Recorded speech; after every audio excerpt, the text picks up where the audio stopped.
Good morning, सुप्रभात। आज की कक्षा में हम पुनरावृत्ति प्रश्न का अभ्यास करेंगे।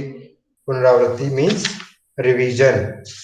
कल हमने 2 लेसन पढ़ लिए थे, आज तीसरा लेसन जिसका नाम है बस की यात्रा पढ़ेंगे। सबसे पहले तो मुझे ये बताओ,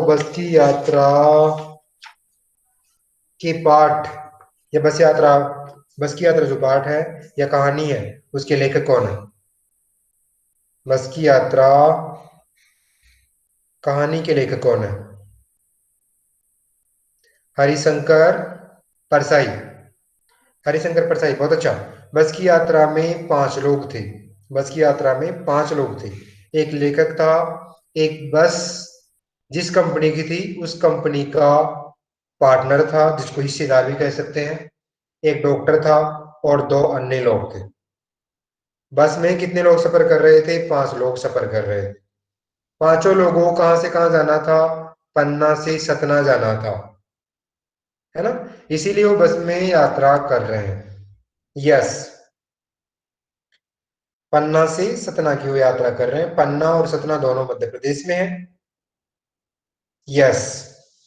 अब हम ये पढ़ के देखते हैं कि बस की हालत कैसी थी। बस की हालत बहुत खराब थी। इसके अलावा बस के शीशे बिल्कुल जर्जर थे। बस का इंजन बिल्कुल खराब हो चुका था। टंकी में से पेट्रोल निकल रहा था। कभी ऐसा लगता था, जब हम बस में बैठे थे तो वो लोग सोच रहे थे, क्या सोच रहे थे कि कभी तो ऐसा लग रहा था कि हम इंजन पर बैठे हैं और कभी ऐसा लगता था कि इंजन सीट पर बैठा है।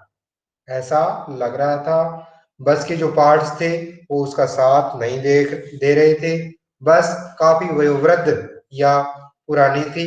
ऐसा लग रहा था कि अब इसकी सेवा की जानी चाहिए क्योंकि ये बहुत बड़ी हो गई ना। और बस कौन से आंदोलन की याद दिला रही थी, कोई बताएगा क्या? बस कौन से आंदोलन की याद दिला रही थी? जो शीशे बचे थे उनसे हमें बचना था। बहुत अच्छा। बस गांधी जी के सविनय अवज्ञा आंदोलन की याद दिला रही थी।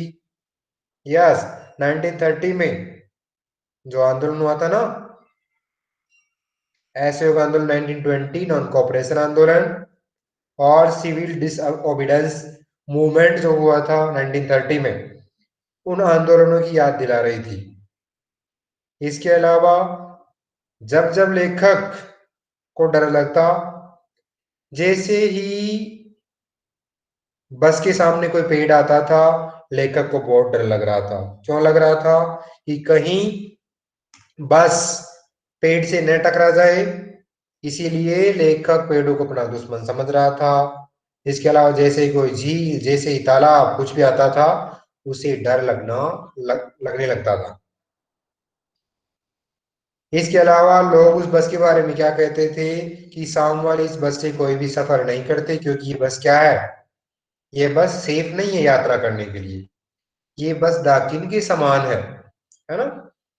फिर भी हिस्सेदार साहब अपनी जान हथेली पर रखकर इस बस को चला रहे थे। उन्हें ये पता था कि इस बस के टायर खराब है, ये कभी भी जवाब दे सकती है, इसके स्टीयरिंग कभी भी टूट सकते हैं। फिर भी बस के हिस्सेदार साहब जो हैं उस बस को चला रहे थे अपनी जान हथेली पर रखकर।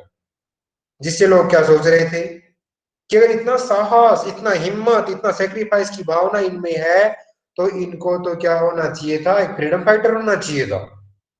इनको क्या होना चाहिए था? एक स्वतंत्रता सेनानी या फ्रीडम फाइटर होना चाहिए था। इन्हें तो आजादी के आंदोलन में भाग लेना चाहिए था।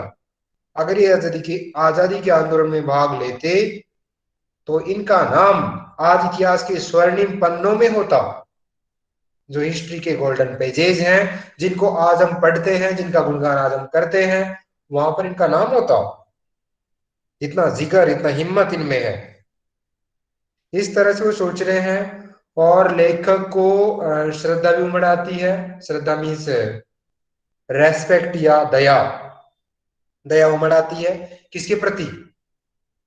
हिस्सेदार साहब के प्रति दया उमड़ आती है। क्यों? क्योंकि इनको पता है कि बस की हालत बहुत खराब है। बस का टायर कभी भी पंचर हो सकता है। बस का टायर कभी भी फूट सकता है। बस जाकर कभी भी नाले में गिर सकती है। बस का स्टीयरिंग कभी भी टूट सकता है, उसके बावजूद भी ये बस को चला रहे हैं। इसलिए उनके मन में, लेखक के मन में उनके प्रति श्रद्धा जग गई थी।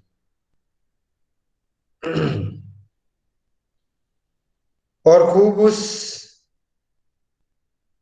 खतरा बस की तारीफ कर रहे थे, और उस बस की वो तारीफ भी किए जा रहे थे।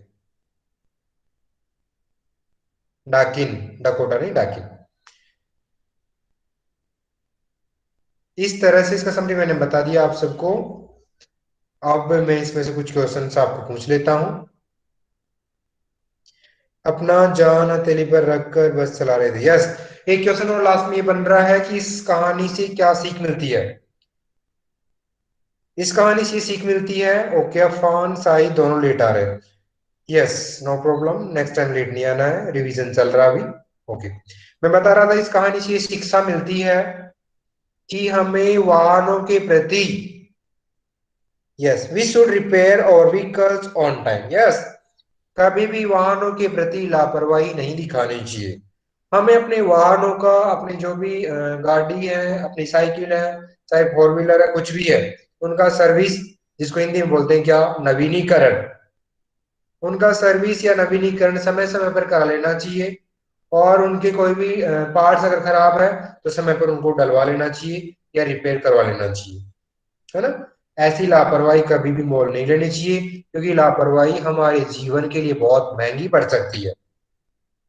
हमारा जीवन बहुत इंपॉर्टेंट है, बजाय पैसे के। बस के अदरपार से शिक्षा मिलती है कि हमें वाहनों का नवीनीकरण समय पर करवा लेना चाहिए, ताकि हर प्रकार की लापरवाही से बचा जा सके। बहुत अच्छा। इस तरह से इस लेसन का जो समरी था वो कंप्लीट हो चुका है। इसी क्वेश्चन भी लगभग लगभग हो चुके हैं। क्वेश्चन पूछता हूँ, ठीक है, मैंने पढ़ा दिया है, समरी बता दिया है। पाठ के लेखक का नाम क्या है? बस की यात्रा कहानी के लेखक कौन है? हरिशंकर परसाई, बहुत अच्छा। बस की यात्रा कहानी में बस को कौन चला रहा है? बस की यात्रा कहानी में बस को कौन चला रहा है? बस को कौन चला रहा है? बस की यात्रा कहानी में बस को कौन चला रहा है?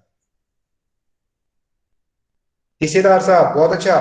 जो उसी कंपनी, जिस कंपनी की बस है ना, उसी कंपनी के पार्टनर है, और हिस्सेदार साहब बस को चला रहे हैं, बहुत अच्छा।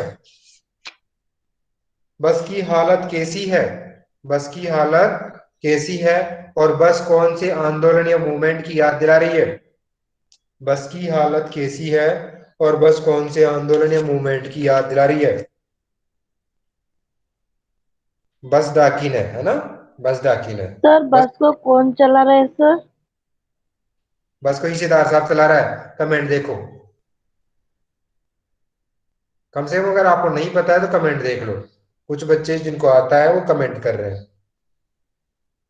बस पुरानी थी, बस बिल्कुल जर्जर थी, बस बिल्कुल वयोवृद्ध थी, और बस की हालत बहुत खराब थी। और बस गांधी जी के आंदोलन की याद दिला रही है। कौन से आंदोलन? 1930 का सविनय अवज्ञा आंदोलन, 1920 का असहयोग आंदोलन।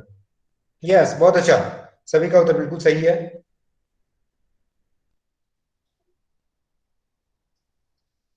लेखक पेड़ों को अपना दुश्मन क्यों समझ रहा था? लेखक पेड़ों को अपना दुश्मन क्यों समझ रहा था?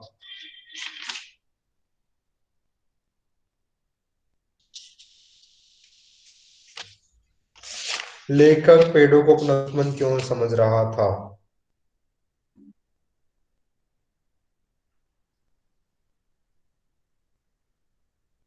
ग्रामर मैंने पहले करवा ही दिया है। ग्रामर, ताकि वो उस पेड़ को टकरा न जाए। ताकि नहीं, कहीं वो पेड़ से टकरा न जाए, क्योंकि उसका स्टीयरिंग करेक्ट नहीं था, इंजन भी सही नहीं था, बस बहुत पुरानी थी। तो जैसे जैसे रास्ते में पेड़ आते थे, उसे ऐसा लग रहा था कि कहीं बस पेड़ों से ना टकरा जाए। अगर टकरा जाएगी तो हमारा काम यहीं पर कंप्लीट हो जाएगा, हम आराम से सतना यहीं पर पहुंच जाएंगे।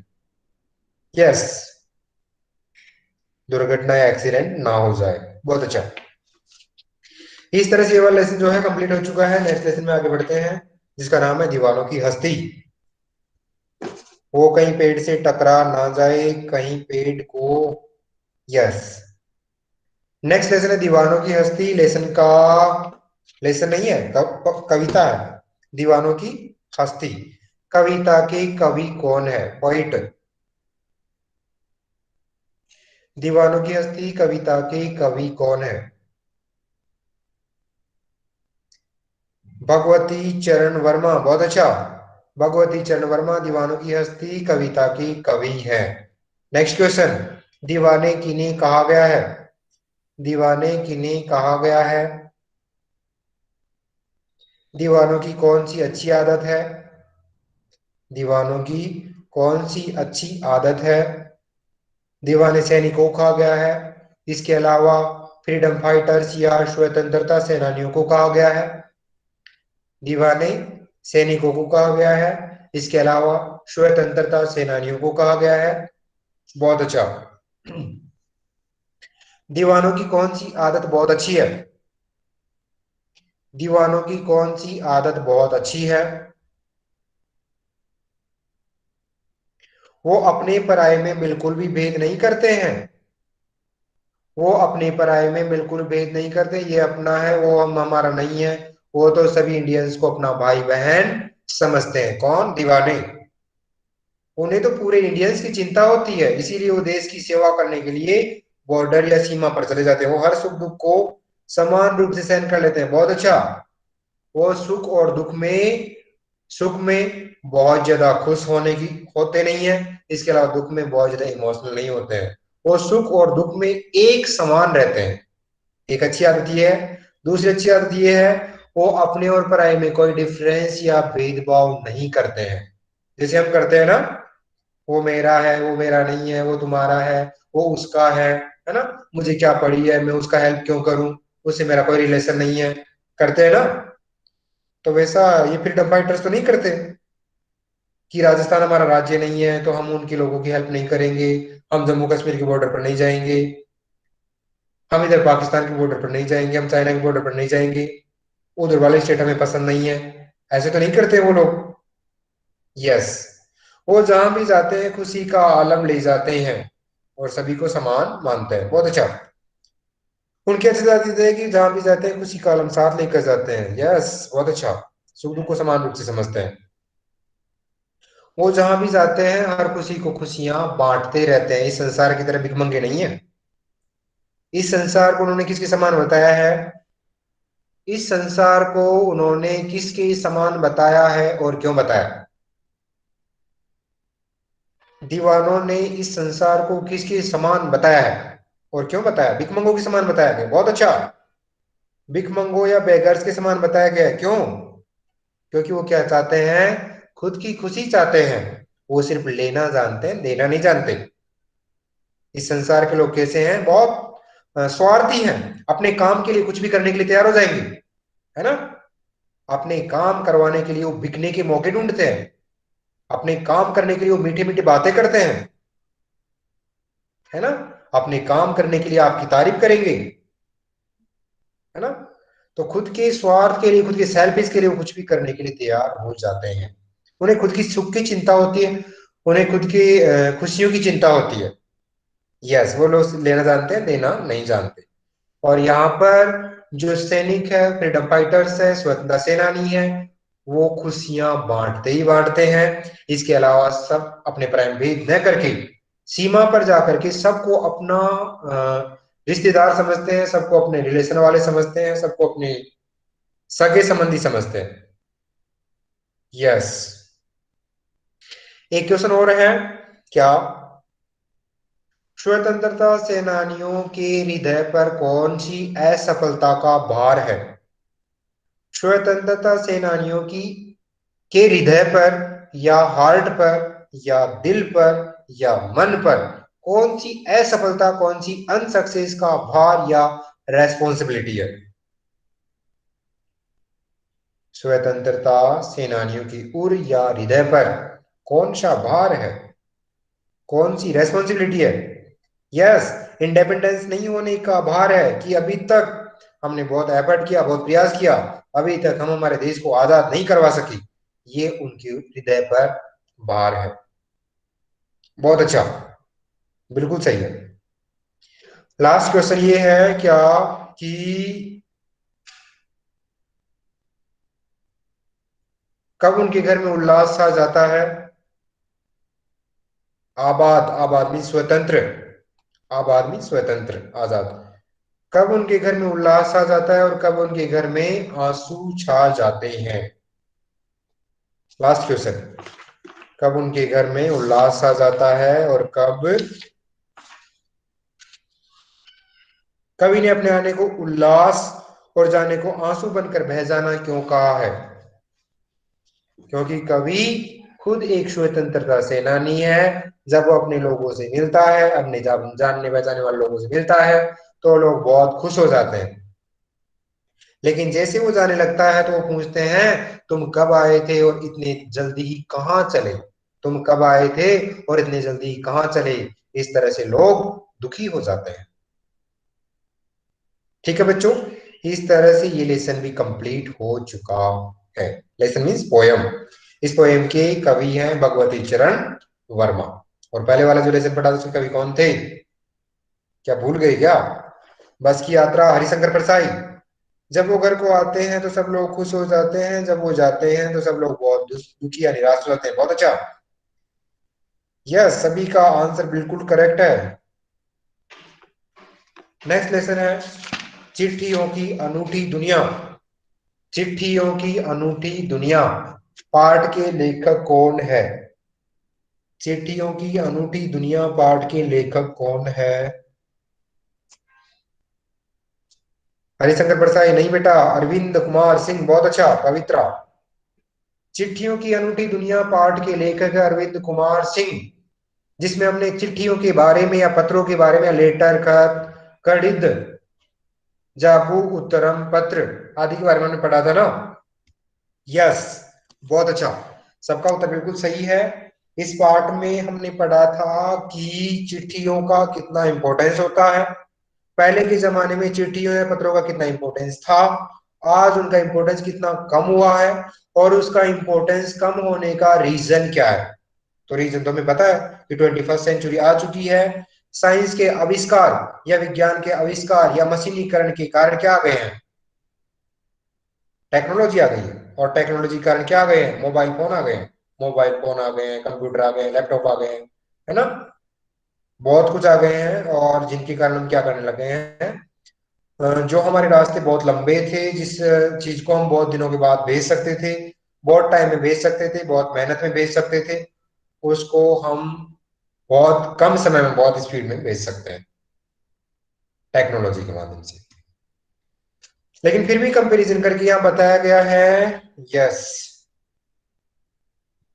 तो इस तरह से सरकार ने क्या किया, जैसे जैसे उन्हें लगा कि टेक्नोलॉजी बहुत बढ़ रही है, हमारी जो पुरानी चीजें हैं जिससे हमें बहुत सेटिस्फेक्शन मिलता है, पत्रों से हमें बहुत संतुष्टि मिलती है, बहुत खुशी मिलती है, तो उनको बढ़ाने के लिए सरकार ने बहुत सारा एफर्ट किया। क्या क्या एफर्ट किया बताओ? Letter is added in our syllabus. Letter को या पत्र लेखन को हमारे पाठ्यक्रम में या स्कूली पाठ्यक्रम में जोड़ दिया गया, ताकि बच्चे लेटर लिखेंगे तो उन्हें अनुभूति होगी, उन्हें एक्सपीरियंस होगा कि किस तरह से लेटर में अपने विचार हम प्रकट कर सकते हैं, हम हमारी सभी तरह की बातें लिख सकते हैं। इसके अलावा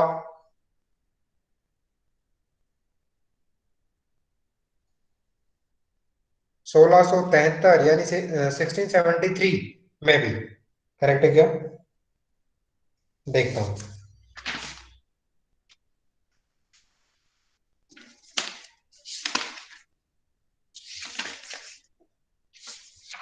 मैंने बताया था ना 1673 है या और कुछ है।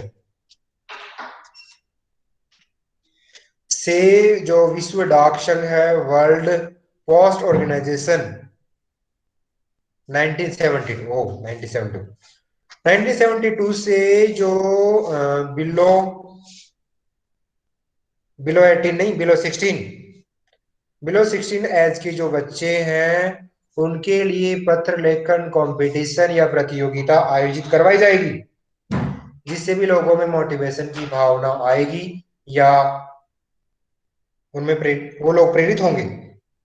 विश्व डाक संघ ने 16 वर्ष के कम बच्चों को लेटरल प्रतियोगिता आयोजन किया है। यस, बहुत अच्छा। इसके अलावा इसमें से क्वेश्चन ये भी बन सकता है कि लेटर को कौन सी लैंग्वेज में क्या कहा जाता है। स्कूली पाठ्यक्रमों पत्र लेखन को जोड़ दिया गया है। बहुत अच्छा। विश्व डाक संघ की ओर से हर वर्ष 16 वर्ष की कम आयु वर्ष के बच्चों के लिए पत्र लेखन की प्रतियोगिता आयोजित की जाती है। बहुत अच्छा। पत्र को कौन सी लैंग्वेज में क्या कहा जाता है, ये भी जोड़ा गया है। ये भी हमने पढ़ा था। जैसे पत्र को क्या कहा जाता है, जाबू, उत्तरम, चिट्ठी, है ना, लेख। बहुत अच्छा। इस तरह आप बता सकते हो। इस तरह से किसके पत्र बहुत फेमस थे? पिता के पुत्र, सॉरी, पिता के पत्र पुत्री के नाम, या पुत्री के नाम पिता के पत्र।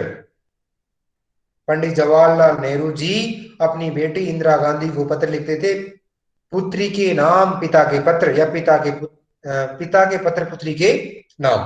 इस तरह से लेटर लिखा करते थे। इसके अलावा लेटर का जवाब देने में फेमस कौन है? लेटर का सबसे फास्ट जवाब देने के लिए फेमस है कौन? महात्मा गांधी। बहुत अच्छा। महात्मा गांधी अपने जो भी लेटर होते थे, पत्र होते थे, उनका जवाब तुरंत लिख दिया करते थे, है ना, चाहे उनको खुद कितना भी काम होगा। इसके अलावा आज भी लेटर का इंपॉर्टेंस कम नहीं हुआ है। आज भी वाणिज्यिक क्षेत्र में, कॉमर्शियल, या कह सकते हैं बिजनेस इंडस्ट्री, या कह सकते हैं कॉमर्शियल सेक्टर में, आज भी लेटर का इंपॉर्टेंस बहुत ज्यादा है ना। हम एक ऑफिस से दूसरे ऑफिस को क्या करते हैं, पत्राचार करने के लिए लेटर लिखने का काम करते हैं, लेटर राइटिंग करने का काम करते हैं। और ऐसे एरिया जहां पर नेटवर्क प्रॉब्लम हो, जहां पर पहाड़ी एरिया हो, जहां पर समुद्र हो, जहां पर फिशरमैन या मछुआरे हो, जहां पर हमारे फ्रीडम फाइटर्स हमारे देश की सेवा करने के लिए, या डेजर्ट हो, रेगिस्तान हो, ऐसी जगह पर जो लोग हैं, वहां पर भी आज लोग हमारी चिट्ठियों का इंतजार करते हैं, पत्रों का इंतजार करते हैं, है ना। एक बार शहीद दिवस पर हमने लेटर लिखा था ना सैनिकों को। यस। इसके अलावा ये मैंने बता दिया था कि सेटिस्फेक्शन पत्र ही ज्यादा देता है, क्योंकि फोन का मैसेज जो होता है वो कभी भी डिलीट हो सकता है, फोन कभी भी रीसेट हो सकता है, और फोन का मैसेज में हम हाथों हाथ अपने मन की बात अच्छे से नहीं लिख सकते हैं। ठीक है बच्चों, आज के लिए इतना है ना, फिर मिलते हैं नेक्स्ट क्लास में इसी नए टॉपिक के साथ। तब तक के लिए बाय बाय।